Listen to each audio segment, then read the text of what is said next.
ప్రముఖ దర్శకుడు రామ్ గోపాల్ వర్మ అరెస్ట్కి ఆంధ్రప్రదేశ్ ప్రభుత్వం రంగం సిద్ధం చేసింది.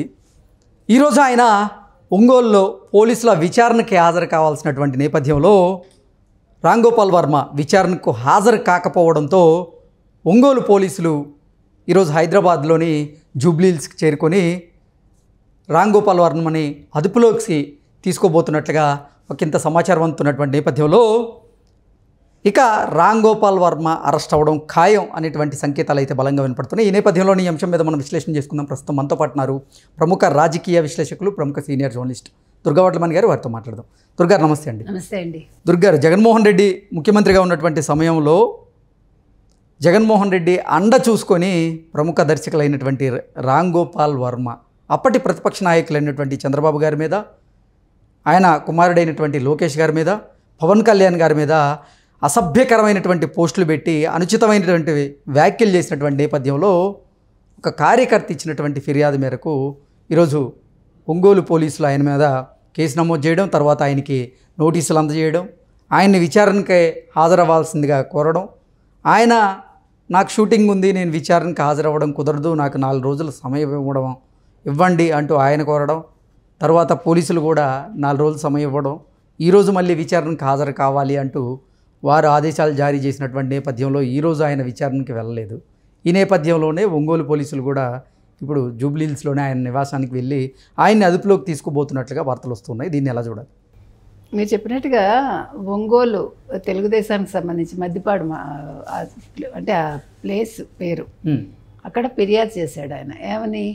రామ్ గోపాల్ వర్మ మీద ఒక కంప్లైంట్ ఇచ్చాడు. ఎవరు? ప్రధాన కార్యదర్శి రామలింగయ్య. దాని మీద 19 ఆయన విచారణకి హాజరు కావాలి, కాకపోతే నాకు షూటింగ్ ఉంది అని తప్పించుకున్నాడు. నాకు 4 రోజులు సమయం ఇవ్వండి అని. ఆ 4 రోజులు అయిపోయింది. సో ఇవాళ మళ్ళీ ఆయన విచారణకి హాజరు అవ్వలేదు. వాళ్ళ లాయర్ ఏమంటున్నాడు, ఇది వర్చువల్గా కూడా మీరు చేసుకోవచ్చు, మనిషే రావక్కర్లేదు, ఇప్పుడు అన్నీ వర్చువల్గా జరుగుతున్నాయి, సుప్రీంకోర్టు కూడా అందుకు ఒప్పుకుంది కదా, అయినా ఎప్పుడో ఏడాది క్రితం పెట్టిన దాని గురించి ఇప్పుడు ఎందుకు, అసలు ఎప్పుడో జరిగిన దాని మీద ఇప్పుడు కేసు ఏంటి అంటూ అట్లా మాట్లాడుతుంది. చాలా అంటే ఆయన ఒక లాయర్ కాబట్టి లాయర్కి తగినట్టుగా మాట్లాడాడు, అంటే ఆయన వృత్తికి తగినట్టు మాట్లాడాడు. కానీ తప్పు చేశాక నువ్వు నిన్న చేసావో మొన్న చేసావో కాదుగా. ఇప్పుడు జగన్మోహన్ రెడ్డి హయాంలో జరిగింది. ఒక వ్యూహం సినిమా తీసి ఆయన ఈ మాటలు మాట్లాడాడు, సోషల్ మీడియా వేదికగా రెచ్చిపోయాడు. రెచ్చిపోయినప్పుడు వీళ్ళు కేసు పెట్టినప్పుడు ఆ రోజు మరి మీరెవరు పట్టించుకోలేదుగా, వైసీపీ వాళ్ళు. వైసీపీ ప్రభుత్వ వైఫల్యం కదా అది. అంటే ఆ రోజు రామ్ గోపాల్ వర్మని వీళ్ళని ఎత్తున పెట్టుకున్నారు. ఈ రోజు జగన్మోహన్ రెడ్డికే దిక్కు లేకుండా ఉన్నాడు. పక్క 1750 కోట్లకు ఆన్సర్ ఇచ్చుకుంటాడా, లేకపోతే మిగతా కేసుల్లో ఆయన ఇదవుతాడా? ఇప్పుడు రామ్ గోపాల్ వర్మని వెనకేసుకొస్తాడా?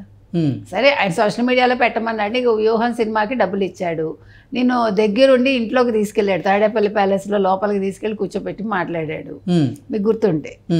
వీళ్ళని చిరంజీవిని వీళ్ళని అవమానించాడు, కానీ రామ్ గోపాల్ వర్మని దగ్గరుండి తీసుకెళ్ళాడుగా ఎదురొచ్చి. మరి అంత చేసిన వాడు ఇవాళ ఎందుకు మాట్లాడటల్లా? ఇప్పుడు నీకు డబ్బులు ఇచ్చాడు, అయిపోయింది అక్కడితో మీ ఇద్దరు సంబంధాలు. ఇప్పుడు పోసాన్ని వెనకేసుకొస్తాడా శ్రీరెడ్డి? ఇవాళ మీరు చూసారా, అంబటి రాంబాబు శ్రీరెడ్డి చాలా మంచిది అంటూ ఒక స్టేట్మెంట్ ఇచ్చాడు, నేను ఆవిడని కాపాడుతానంటూ ఏదో ఒక పోస్ట్ వచ్చి, మరి ఎంతవరకు నిజమో మనకు తెలియదు. అంటే ఈరోజు శ్రీరెడ్డిని కాపాడతాడా, అటు బోరుగడ్డని కాపాడతాడా, ఇటు ఇతనెవరు రవీందర్ రెడ్డిని కాపాడతాడా, జగన్మోహన్ రెడ్డి ఎంతమందిని కాపాడతాడు? ఇంకా ఇక్కడితో ఎక్కడ ఉంది? ఇప్పుడు వస్తారు, తొంబలుగా వస్తారు ఇప్పుడు.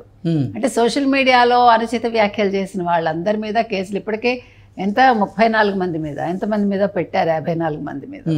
సో ఇది ఇక్కడితో ఆగదు కదండి. సో ఆయన ఎంతమందిని రక్షిస్తాడు? ఆయన కృష్ణ పరమాత్మ.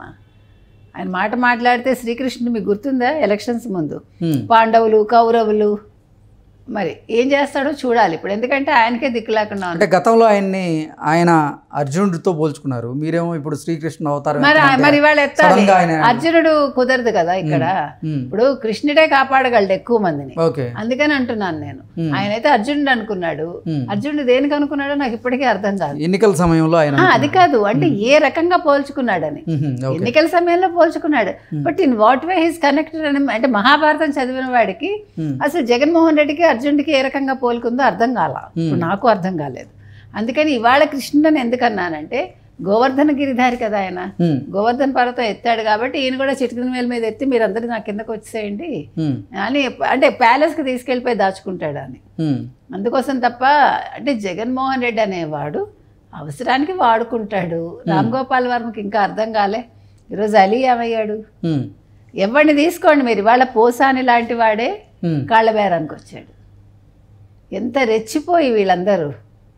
శ్రీరెడ్డి ఎట్లా మాట్లాడిందండి? ఇప్పుడు ఏంటి, రామ్ గోపాల్ వర్మకి మద్దతు ఇవ్వడంలో జగన్మోహన్ రెడ్డి చేతులు ఎత్తేసారా? ఎత్తేసినట్టే. అసలు ఎందుకు పట్టించుకుంటాడండి? అసలు అవసరం ఏముంది ఆయనకి చెప్పండి మీరు? రామ్ గోపాల్ వర్మ చుట్టమా పక్కమా? ఏమన్నా విజయసాయి రెడ్డా లేకపోతే వైవి సుబ్బారెడ్డా? సొంత చెల్లికే దిక్కు లేదు, సొంత తల్లికి దిక్కు లేదు. రామ్ గోపాల్ వర్మ ఎవడు? ఈయనకి డబ్బులు ఇచ్చాడు, సినిమా తీశాడు, అక్కడితో బంధం అయిపోయింది. ఈయనకి ఇష్టమైంది ఈయన అంటగాగాడు అంతే నన్ను అడిగితే. ఓకే, వర్మకి ఎందుకు మొన్న ప్రెస్ మీట్లో కూడా రామ్ గోపాల్ వర్మ మీద కేసు పెట్టడం అన్యాయం అంటూ కూడా మొన్న మాట్లాడడం జరిగింది. మాట్లాడతాడండి, కానీ వెనకాలకు వస్తాడా? ఇప్పుడు వెళ్ళి మద్దతు ఇవ్వరా? ఇప్పుడు వెళ్ళి పరామర్శిస్తాడా? జైలుకి వెళ్తే ఒక పిన్నెల్ని పరామర్శించినట్టు వర్మని పరామర్శిస్తాడా? ఓకే, మీరు చెప్పండి నాకు. అసలు నేను అనేది మాట్లాడతాడు, ఇష్టమైతే ఓ మాట మాట్లాడతాడండి, అది ఎవడు కాదని అంటలేదు. కానీ ఎంతవరకు వాళ్ళ వెనకాల ఉంటాడు నిజంగా అవసరమైనప్పుడు, నిజంగా ఎంతమందిని కాపాడతాడు, అది మీరు నాకు సమాధానం చెప్పండి. ఏమో ఎవరికి తెలుసు అది. అదే జగన్మోహన్ రెడ్డి ఎవడైనా అంటే అతని ఆలోచన విధానాన్ని ఎవడైనా పట్టుకోగలడా? ఇలా బిహేవ్ చేస్తాడని మనం చెప్పగలమా? ఇప్పుడున్నది ఇంకో క్షణానికి ఉండదు ఆయనకి. ఓకే, కాబట్టి ఏది ఏమైనా ఇవాళ వర్మను అయితే అరెస్ట్ చేయడానికి పోలీసులు అయితే వచ్చారండి. జూబ్లీ హిల్స్ ఇంటికి వెళ్ళారు. వర్మ నిన్న ఏదో పెళ్లికి వెళ్ళాట. మరి వచ్చాడా లేదా? వర్మను అయితే అరెస్ట్ చేశారు. అసలు వర్మ జూబ్లీ హిల్స్ లోని తన నివాసంలోనే ఉన్నాడా, లేదంటే పరారీలో ఉన్నట్లుగా కొన్ని వార్తలు వస్తున్న నేపథ్యంలో ఆ వార్తలో వాస్తవం ఉందా? పరారీ అంటున్నారు, పెళ్లికి వెళ్ళారంటున్నారు, మనకి ఏది తెలియదు. కాబట్టి డెన్ లో ఉన్నాడా లేదా, ఎక్కడైనా డెన్ లో దాంకున్నాడా మనకు తెలియదండి. కానీ అరెస్ట్ అయ్యే అవకాశం అయితే ఇవాళ ఖచ్చితంగా ఉంది. మరి ఎంతవరకు సక్సెస్ అవుతుంది అంటే, ఒకవేళ ఆయన డెన్లో లేకపోతే పోలీసులు ఎక్కడని వెతుకుతారు ఇంకా ఆయన కోసం ఇప్పటికే గాలిస్తున్నట్లుగా తెలుస్తూ ఉంది. మనకు తెలియదు, పట్టుకుంటారు. పోలీసుల పనే అది కదా, ఎక్కడున్నారో పట్టుకోవచ్చు. కాకపోతే సాయంకాలం అవుతుందా రేపు అవుతుందో చూద్దాం మనం. ఓకే, అరెస్ట్ అవ్వడం అయితే ఖాయం అండి.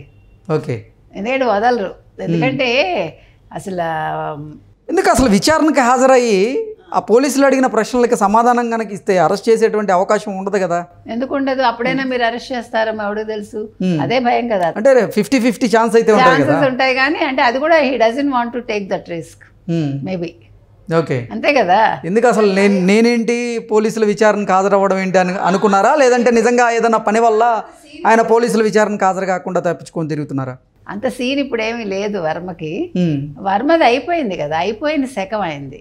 ఇప్పుడు ఆయనకేమీ లేదంత. ఇప్పుడు వర్మ మనం చూసాం, నోటీసులు అందుకున్న వర్మకి తర్వాత వర్మకి ఉండే మార్పు మీరు నేను గమనించంగా, ప్రజలు గమనించారుగా. ఆ బింకం అంతే. ధైర్యం ఏది? ధైర్యం ఉన్నవాడు ఎవడు ఇలా ఉండడు. మీరు చెప్పినట్టు విచారణకు హాజరయ్యి తాడోపేడో తేల్చుకోవచ్చు హ్యాపీగా. ఎందుకు ఇలా పారిపోవటం? అంటే పిరికి వాళ్ళు. మనకు అదే చెప్తున్నాం అండి, వైసీపీతో అంటకాగిన వాళ్ళందరూ పిరికి వాళ్ళు అయిపోయారండి. ఏది ఏమైనప్పటికీ ఆర్జీవి గారు ఈరోజు అరెస్ట్ అవ్వడం ఖాయం అంటారు? ఖచ్చితంగా అవుతారు, చూడండి. ఓకే అండి, thank you so much. Thank you.